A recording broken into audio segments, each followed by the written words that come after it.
sustenance. Whenever I used to hear about that word, I used to always think in terms of monetary wealth, like, just financial well being or being financially independent from the system or just escaping the matrix or whatever definition that you actually want to give it. But I've come to realize that that's really not the only definition of that word. Like, it's not a strict definition of that word. And you might be thinking that financial sustenance is basically just how big your paycheck is.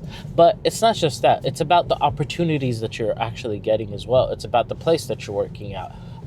Are you in an air-conditioned environment? Do you have things? Are you able to take care of your family? Are you able to pay the bills? All of these things count towards your sustenance. And unfortunately, what I've seen nowadays is that as a people and as a society and as just communities in general, we don't suffer from the problem of sustenance in terms of, oh, we actually genuinely don't have enough. We suffer from the problems of there's a veil of poverty right in front of our eyes that makes it seem like that we never have enough.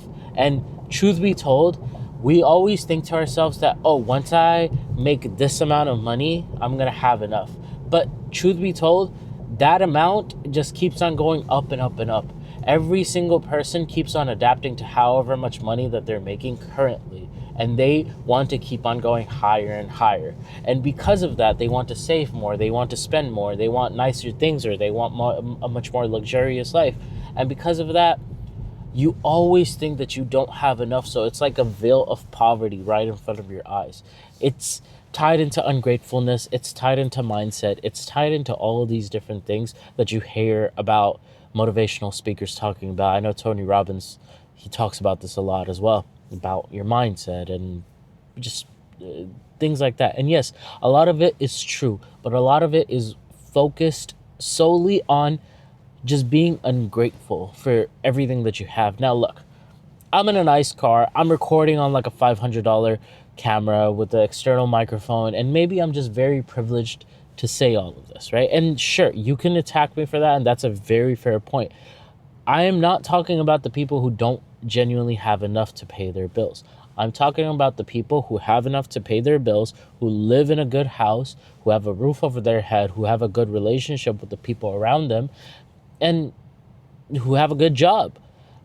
They always seem like that they don't have enough, and this is a problem that we just face as a society in general.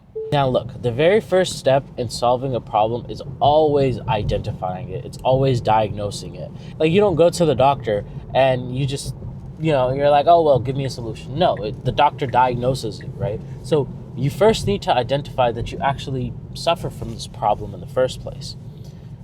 And if you identify it, that the problem is not within the external means around you, the problem is actually with the internal means, meaning your mind and your heart, that you cannot seem to just be grateful for the life that you have, that you cannot seem to feel like you ever have enough, then you have that problem.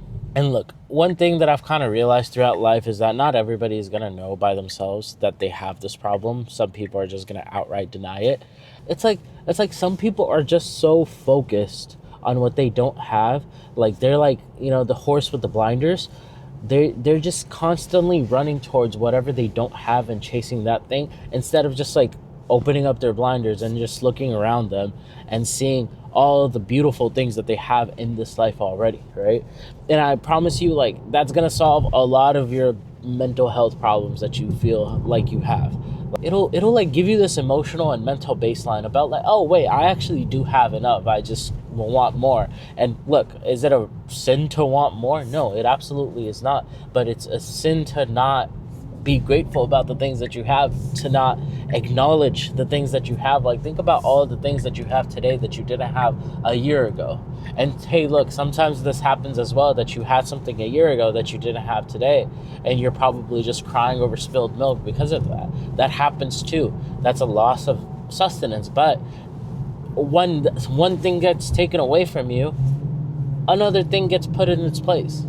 It's really simple math. So even when something is subtracted out of your life, like, there's still addition going on, but you just haven't noticed. Maybe last year you had much more money, but you were sick all the time. Maybe now you're not sick anymore, and then you just have a little bit less money. So God put that sustenance in your life. He put that money in your life last year because he knew that you were going to be sick and you needed the money. Maybe this year he was like, all right, cool, like you have good health, so you don't necessarily need the money. And look, this thinly veiled curtain of poverty that's always in front of your eyes, it stems from one thing that I've noticed in my life. And look, I'm not some type of wise guy, okay? Maybe I just don't know what I'm talking about. Maybe in like 10 years' time, I'm going to look at these videos and I'm going to realize how wrong I was, and maybe I'm going to change my mind. But at least for right now, from the observations that I have seen, this thinly veiled curtain of poverty that everybody seems to have in front of their eyes, regardless of how good they have it, regardless of whether they're just an average Joe or making six figures or a millionaire or close to being a millionaire or even a billionaire, it all seems to stem from the lust of this world, like this constant desire to make this life like the absolute best. And there's nothing wrong with it, but whenever that is the only focus and that is the only sole goal and that is the only purpose of your existence, you're going to be depressed. And I've seen this problem with my own family and my friends and the people that I just know, that they suffer from this problem of the heart. Like they'll have nice watches, they'll wear nice clothes, they'll live in beautiful big houses, but yet they seem to like just be blinded by the fact that they have all of these things, and they're like, no, I don't have enough.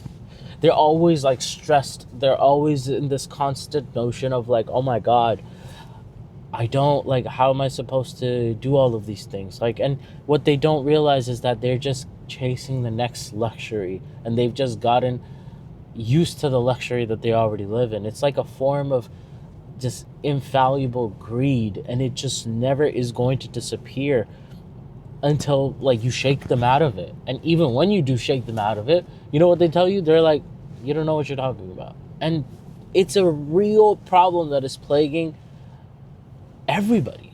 And really the only solution that I have personally came up with so far is just a religious solution. And I know and I understand that not everybody that's watching this video is going to be Muslim, but that's really the only solution that I've came up with. Like, it's like focusing on the next life. Like in Islam, like as a Muslim, it's like drilled into my head. They're like, oh, there's a life after this, and you're constantly being told that the next life is better than this life.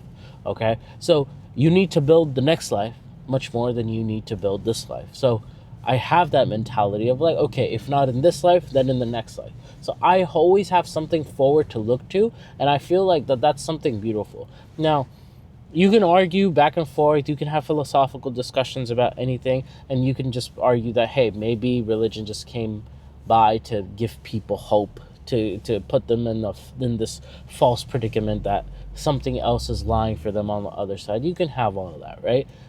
Does it work? Yes, it works. Like, it's proven. Like, there's been centuries of people that have lived and have passed away that have not eaten the same fruits that you eat today. Every single day, the fruits that you eat, they never even seen in their entire lives. And did it work? Yeah, absolutely it worked. So this video is not supposed to be about a philosophical discussion about like, well, does God actually exist? Does religion actually make sense? Does it work? If it works, then like try it. And if you don't want to, that's fine. But then at least be grateful about the things that you have already. Stop stressing yourself out so much about the things that you don't have, because I promise you're just never going to have enough.